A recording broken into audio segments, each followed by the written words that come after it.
Well, all right, collectors. Today, you're probably going to get a bit of a treat. I've been waiting to do this one. I've been waiting and waiting. It's not something groundbreaking that I'm going to do to this car. But I think this car, second to the Ramen Racer, I love this car. The way it looks. At first, I didn't like this Batman shenanigans with Patterson, but it's actually grown on me. It's actually starting to grow on me, and especially this car. So I just got the tumbler in. Let me see if I can, there it is over there. But I don't know, this street car here is just, so mesmerizing to me. So here's what we're gonna do. We're gonna take this car, and I know figures already fit in it, but here's the thing. I absolutely hate getting them in there because of the doors. So how do we fix that? We give it doors. We actually make working doors on this thing, and then we go from there. So yeah, we're gonna go ahead and start working on that. I got to take this. First thing we got to do is take it all apart. So I'm gonna work on this, take it apart, and see how it goes. Next time you see it, it might or might not be cut in, but you know what? No. Before I cut into it, I'll explain to you what I'm going to do it. How I'm going to do it. All right, and continuing on the Bat car project, these are the screws that you'll need to take out. These three back here, 1, 2, 3. I don't believe you have to mess with that one. Let me see. No. Don't tinker with this one. So these 3 up here. Leave these alone. Take these 3 up here also. There's nothing here to mess, well, there actually is. There's one right there, in there, and there's another one right in there. So take those 2 out. Take the screw here out, the screw here out, and the screw here out. Take this one out as well, and take this one out. That will leave you with this. So now we have the bottom separated from the top, and now I'm going to start working on the top. So this will stay like this until I finish it. All right, guys, so here you have it. Yes, I've drawn blood. I almost got through this project getting the doors out without drawing any blood, but no, Batman wanted his pound of flesh. I'm not too worried if it's a little rough. I'm gonna, sand these down just a tiny bit, sand this down a little bit, but I think we've got it to where this is exactly what I wanted. This is the rough cut. This is what I need. And I think the next step is, gosh, it's gonna be fun. It's gonna be getting into the engineering of the doors and stuff. So that's gonna be fun. And it's gonna allow us to get the figures in here without trying to, I'm trying to get it in the door. That drives me nuts. That's why I love the Ramen Racer, because you can open the door and fit the figure in correctly, as opposed to this fiddling and fumbling around. I don't like that. All right, guys, let's keep going. All right, guys, so I've just finished showing you how I separated the doors, right? And, well, did I show you that? Anyways, if not, I'll go back and show you. But, now that the doors are separated from the car, the next thing that we have to do is create that hinge. And let me show you what the hinge is going to kind of look like. So I know it looks a little bit rough, but that's okay. This is the prototype for it, and I've got a little bit of industrial sticky tack on it. I had to make sure that this was going to work before I committed fully to it. Usually for most cases, especially in model cars and smaller scale vehicles, a paper clip would suffice as far as the metal that holds the stuff together. But on this door that we're going to do, I had to use something a little bit less forgiving, and we'll get into why in a minute. Well, the door is heavier. It's much heavier. So on a model plastic car, this would be fine. The door doesn't weigh a thing. So the tension here, or the metal memory of some of this paper clip, is going to be fine. It's not going to, fall apart on you or start to create metal fatigue. the malleability of the metal starts to become a problem the heavier something gets. So anyways, here is, you're gonna need a tube, and then you're gonna need to be able to create the hinge, and that's what this metal's for. Now for the tube, I used this polystyrene tube right here, item number 223, made in the good old USA. I don't know, Des Plaines, Illinois. $3.49. So pick this up at a local hobby shop. I mean, you can pick this up online even. So this is the tube, cut off a section of it. And then I used a paper clip. So just a paper clip you have laying around. It's nothing special. I think it was this. It was this type of paper clip. And this was my prototype. But in order to make it actually stick, I then had to use this particular steel spear. This is steel. This is a metals, and this is highly unforgiving. It's not as malleable as that, but it's very, very rigid, and that means the metal memory for that door is going to stay.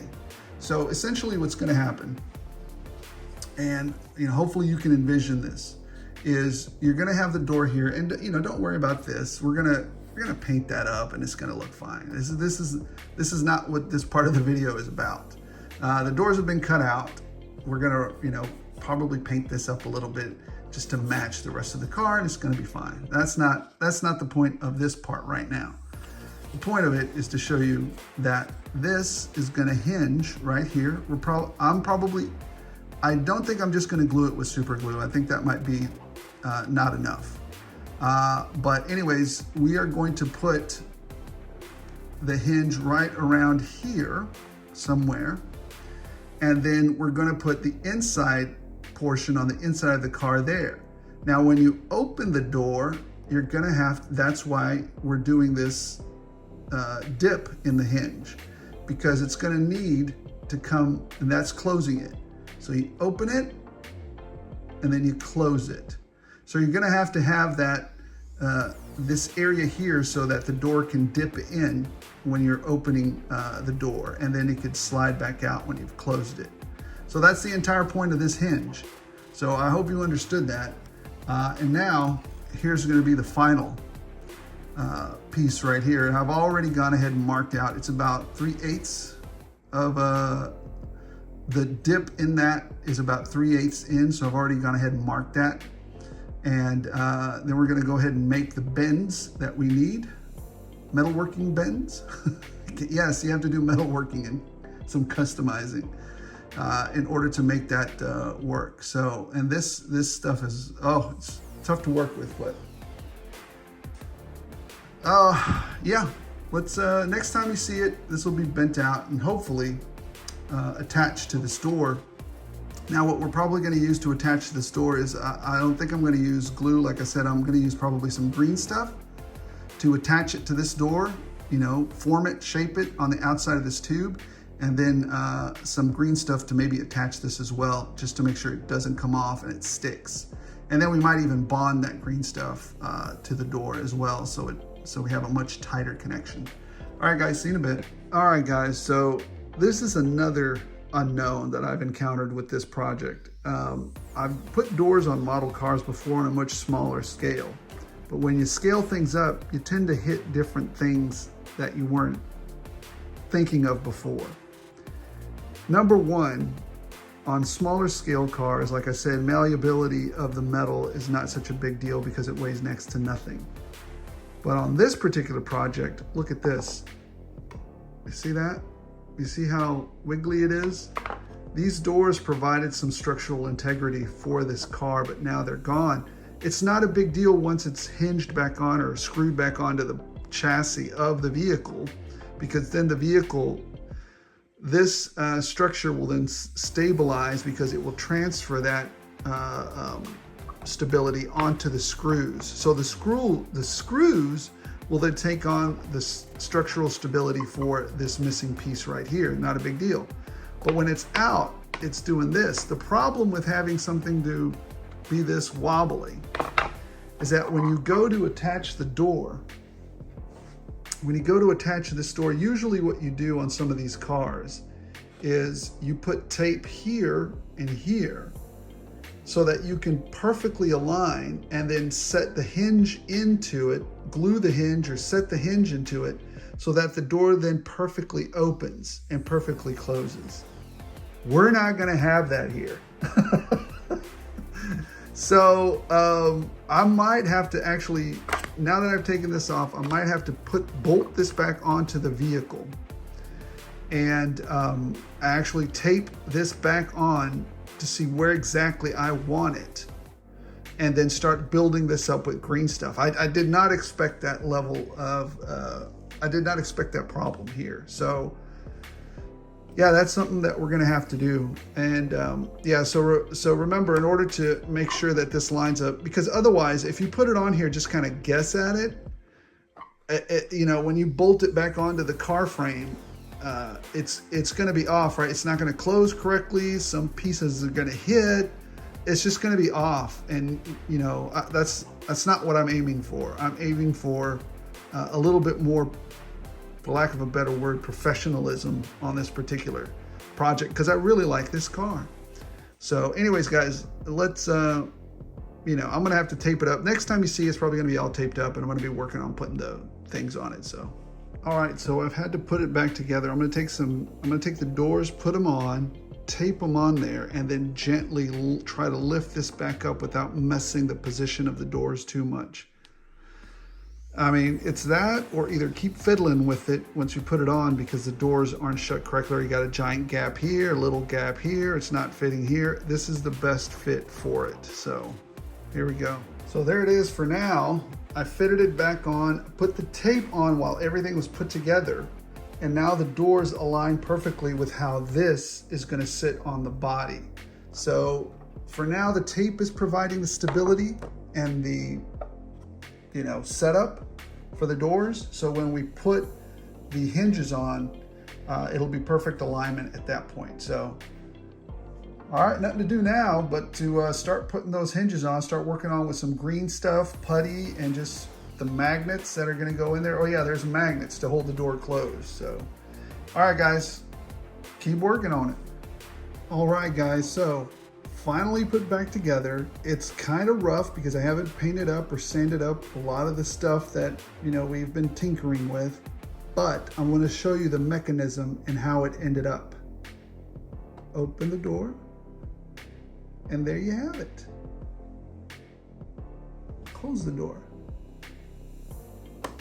Look at that.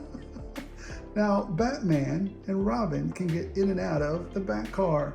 And you don't have to mess with it, you know, tinker with it, trying to get it in there. You could easily just fit the figure right in, close the door. Yes, that was a magnet in there to hold the door. So there you go, guys. Now let's get it in some action shots. Let's finish it up, clean it up. And you may have seen it, the video at the beginning or at the end. I don't know where I'm gonna put it for the final stuff, but let's do the last part of it, which is cleaning this thing up. Well, all right, here's the vehicle in its final form. As you can see, both the doors are open. The absolute cornucopia, the panoplegia, I think that's the word, the absolute plurality of all the characters that fit this car are off the charts. You know, of course, it's Patterson's Batman's car. And at first, you know what? I really just didn't like the Batman, and I didn't like Patterson in the doggone film. But it's really grown on me. It's really grown on me, that stupid thing. And I don't know why. Maybe I've just become accustomed to it. I've watched it, so maybe it's the car. I don't know. Maybe it's his moody face in the thing. I don't know. But it's kind of grown on me. So now, but the focus is this car, right? This is where we are with it. This is how we got to it.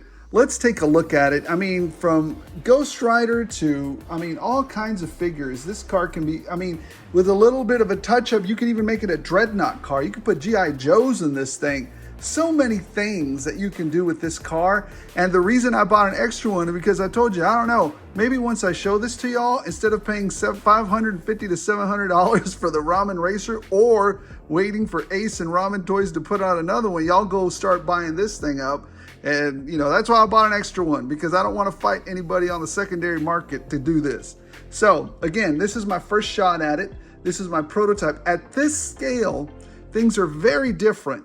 Right? On a model scale, the thinness of the plastic, the malleability, the durometer is all different. So this is the first time I'm doing this at this scale.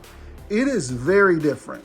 And you guys are gonna, you guys saw what it took to get here. There were some things I was not anticipating whatsoever. So anyways, let's take a look at how the doors work. Here it is. Here's this side of the door, and it closes. And it opens just like that. There's a magnet here that stops it. I think I want to do a little more wear. Like if you take a look at the vehicle that he has, it's actually got some wear and tear on it. This one doesn't as much as the real vehicle in the movie. So I want to give it that more wear and tear, beat up feeling. So we're going to start. Maybe later on I'll do a follow-up or a short follow-up on what, maybe adding some wear and tear across here, some dry brushing along the edges and stuff, some battle damage. Because this car does not look like it should be in pristine shape. Although right now it's not bad. So anyways, there's that. And yeah, that's a little magnet and a little magnet here.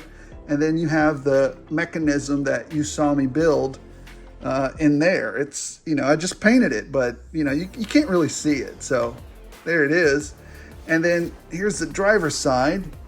On this side, there it is. Yeah, I mean, to me, there it is. Now I really like, for some reason or another, I really like putting this guy in there.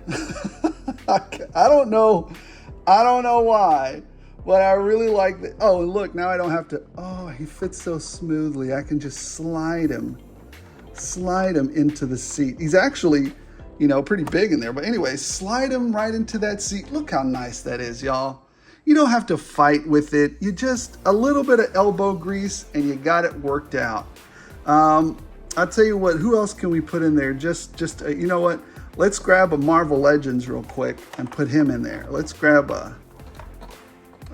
let go you. Let's grab Blade. Why not? Does everybody have a Blade? Well, everybody has a Marvel Legend. So we'll just stick him in here. Just like that. Boom. That's simple. There you go. Fits right in. Guys, a little bit of elbow grease. I'm glad I could show everybody how to do these things. I'm gonna probably touch it up some more. Like I said, put some battle damage on it. Around the doors, around the hood, around the top, maybe, here. They sell another version of this car that's much more expensive. It's closer to $350 to $400, but it comes with it comes with other stuff, but the car has like windows on it, like not working windows, but windows you could take off here on the side. It's way more weathered. It just comes with different stuff in there. I don't know if I'm going to make an investment of that level, but anyways, there you have it. Let me know if you like it. Let me know if it's an alternative for you. I really like what I did with this. And you know what? With that second car that I'm going to get, now that I know what I'm getting myself into, I think I'll be able to do, I don't know, maybe I'll turn that second car into a Dreadnought car, something like a G.I. Joe car, or maybe a specific type of fit. I don't know. We'll see. I don't know what I'm going to do with that second car just yet. Guys, thank you so much for watching. Appreciate every single one of you.